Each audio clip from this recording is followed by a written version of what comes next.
In the previous videos, I promised to show us how to create a more visually appealing navbar. So this is what we have here. So in this lecture, we'll be seeing how I made this. We used some advanced level CSS here, but I'll be describing how each and every property works. So let's get our hands dirty. Before we continue, I would like to explain a concept in CSS called CSS classes.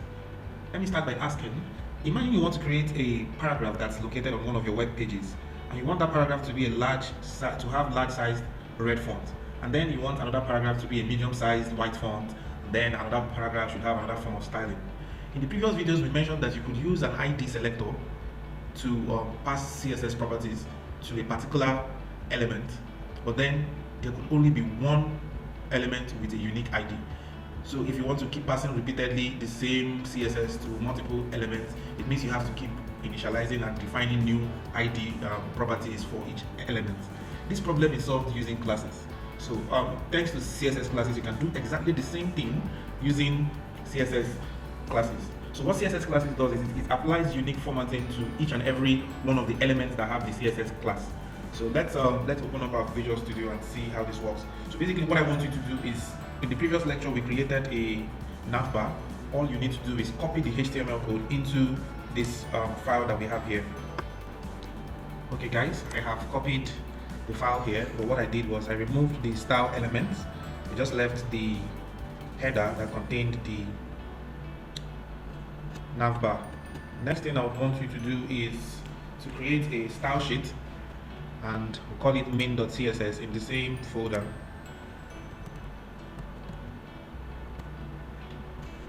So we have main.css here.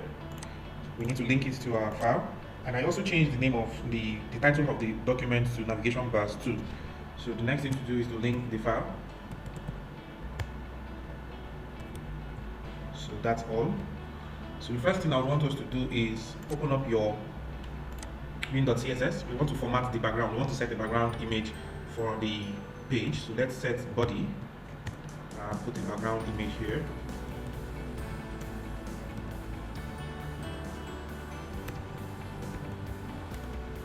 Sorry.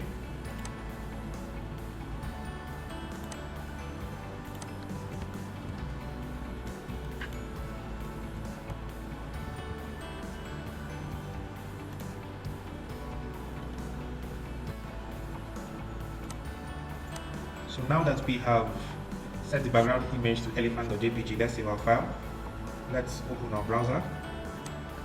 So this is basically how it looks. No CSS formatting.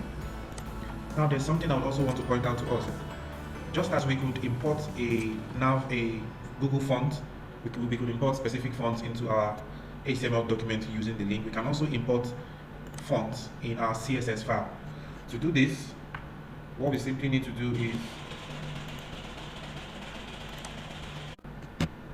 we could import custom fonts from Google. So I'll show you how to do that. Simply open your browser. I have my Google Chrome open here. So what we're going to do is search for fonts.google.com.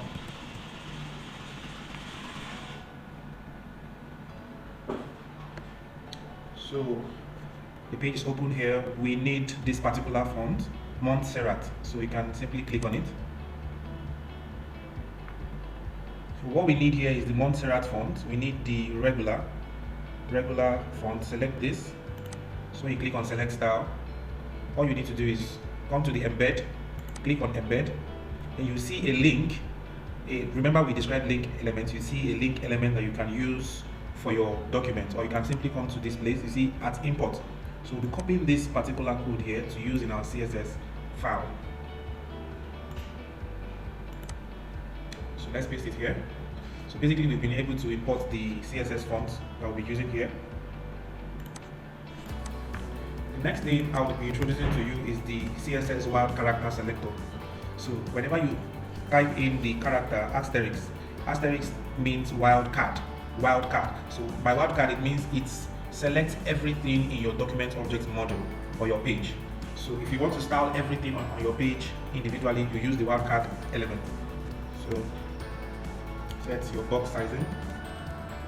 We'll be discussing this in subsequent videos, but what box sizing does is when you specify the box sizing to border box, the browser automatically adds whatever padding is around that element to the space that is allocated to the element. So if a container has a specific size, the specific size of that container is its own size plus the padding around it. So let's add a margin, or let's remove the margin entirely from the document by specifying margin to 0 pixels. Let's specify padding also to 0 pixels. The next thing that we'll be doing is to set the background image. Okay, we've already done that by setting it here in body. The next thing that we want us to do is to, let's first create a button in our file here. So we can create an anchor link that goes to nowhere, a dead link. Create a button and we call it contact us. Contact, this is fine. Then on our CSS we can format the list, format all anchor links, and our button. We do this by, let's specify the font family to Montserrat, the font we just downloaded, the font we just called here, sorry, Montserrat. So we need to also define a fallback font, a default font. Let's use sans serif, just in case the web browser is not able to locate the Montserrat font from the Google APIs, Google Fonts APIs. The simple thing to do is, the next thing we need to set is the font weight. Let's keep it at 500. Font weight defines it. Defines how light or heavy or bold a font is. Let's set the font size.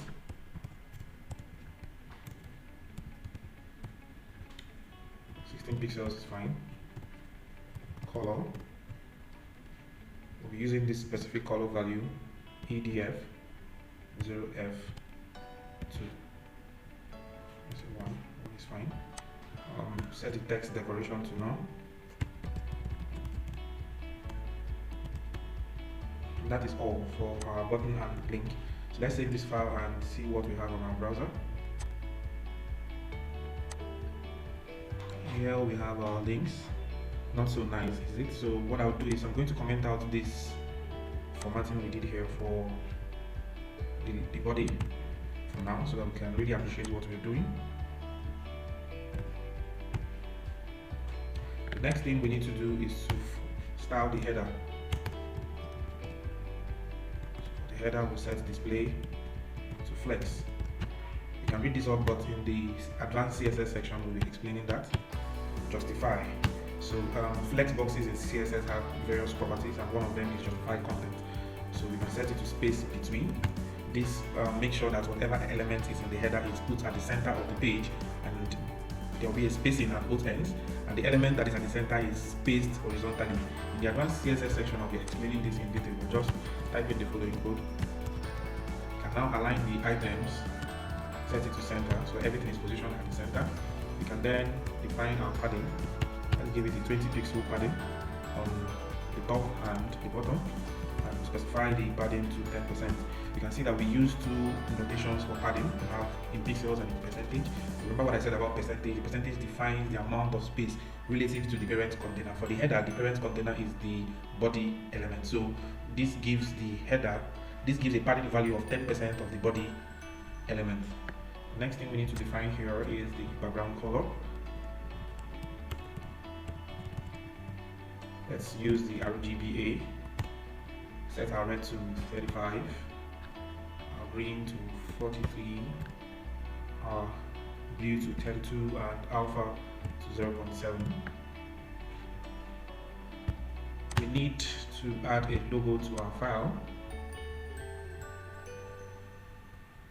To add a logo to our file, that's pretty much easy. To do that, we just create an anchor tag. So we'll be nesting our logo in an anchor element. So just create an image element. We'll be using logo, let's see if we have any logo in our folder. Yes, we have logo.png here. So just use logo.png. So create an alternate text logo. We can leave the text here empty. That will be all. So let's format our logo. We need to create a class for the logo. Remember I initially said describe what classes are, so let's set class. class here, we'll call it the logo. Now to reference a class in CSS, unlike the ID operator, the ID selector, we use hash. But in classes, we use a period sign and the name of the logo, the class. Then we can now style that logo. So I want you to read this up. We can select the type, what happens to our cursor, the way our cursor behaves whenever it's above the logo. You can read this up. So that's basically it. The next thing we need to do is to format our navbar links. So we need to create a class for all our navigation links. So simply go to our navbar here and we create a class, call it navbar links underscore links. So here, save. Now call that here navbar underscore links. We need to specify the list style. Remember what this does from the previous lecture. So let's specify the list style so that we remove everything. Let's specify it to none. The next thing we need to set, we need to format all elements that have the navbar links and our lists. Let's set it to display inline block. We did this in the previous lecture. Let's set it to inline block so that everything spreads out neatly. Let's save this file and see how this looks. Wow, this is really bad, isn't it? So our image is very big because we didn't specify the size for the image. So we can correct this by specifying the size of the image. So let's give it a width and a height.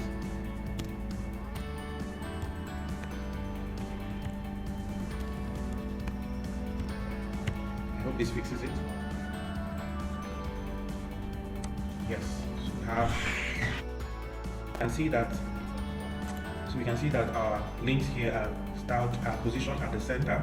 That was what we did when we specified the display to flexbox and we put the justified content to space between. So basically everything is positioned at the center with equal padding at both the left and the right. So the next thing we'll be doing is, we have defined the size of the logo. I would want us to, let's set a padding for all the links. So set paddings by the left and by the right. So just say padding 0 pixels at the top and the bottom. Then we can give it 20 pixel padding at the left and the right. Let's see what this does. So we can see that we have spacing between each of the hyperlinks or the navigation elements. The next thing we need to do is to control the behavior of the links.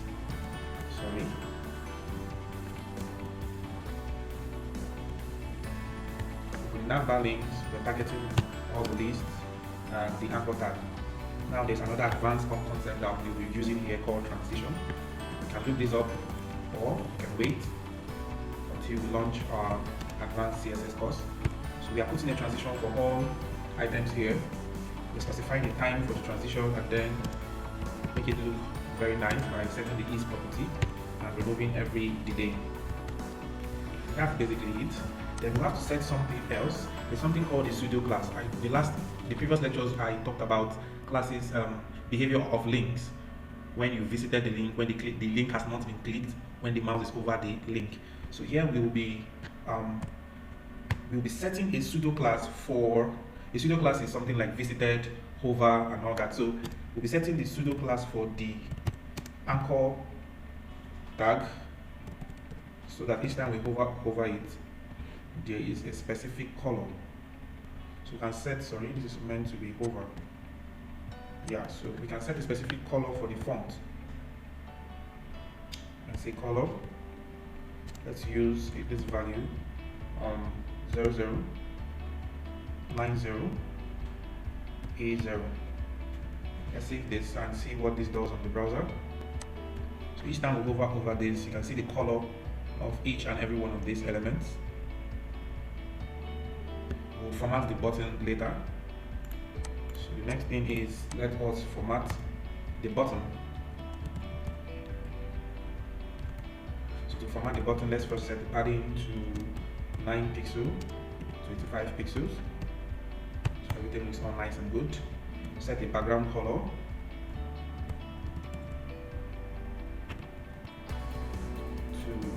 Let's use RGBA.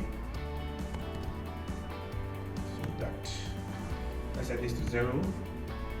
Over here we can set the green to 136. Press tab, 169. Let's leave the opacity at 0, at 1, so that it's not transparent at all. Set this value right. What else can we set? Let's make sure that there are no borders around the button. So set it to none. Let us set the border radius so that we have a round border. So let's set border radius to, let's say, 50 pixels. Let's stop here and see how it looks. So we have a nice looking button out here. So what the border radius does, it makes the borders rounded. So we have a nice curve around the border. So next thing we need to set is the cursor, so that when the mouse cursor hovers above it, it turns to a pointer. Now before I save this file, let's go back and see what happens when the mouse pointer hovers above it. We also need to set the same transition. We will set it here for the links. Let's set the same transition here. Then let's set a button hover. Let's set a pseudo class hover for our button. Let's specify the background color.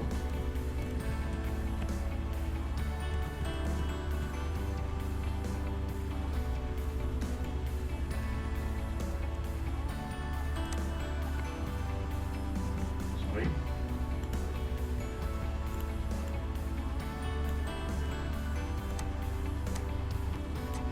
Let's save this file. Open our browser and refresh. So you can see the behavior of the button. So one more thing. We can make this darker by adjusting this value. Let's give it a value of 150. Save.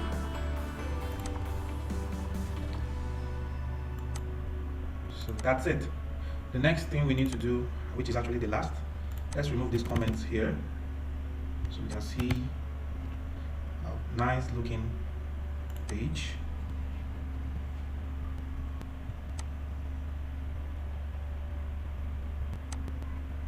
So here we have a very beautiful page built using just CSS and JavaScript.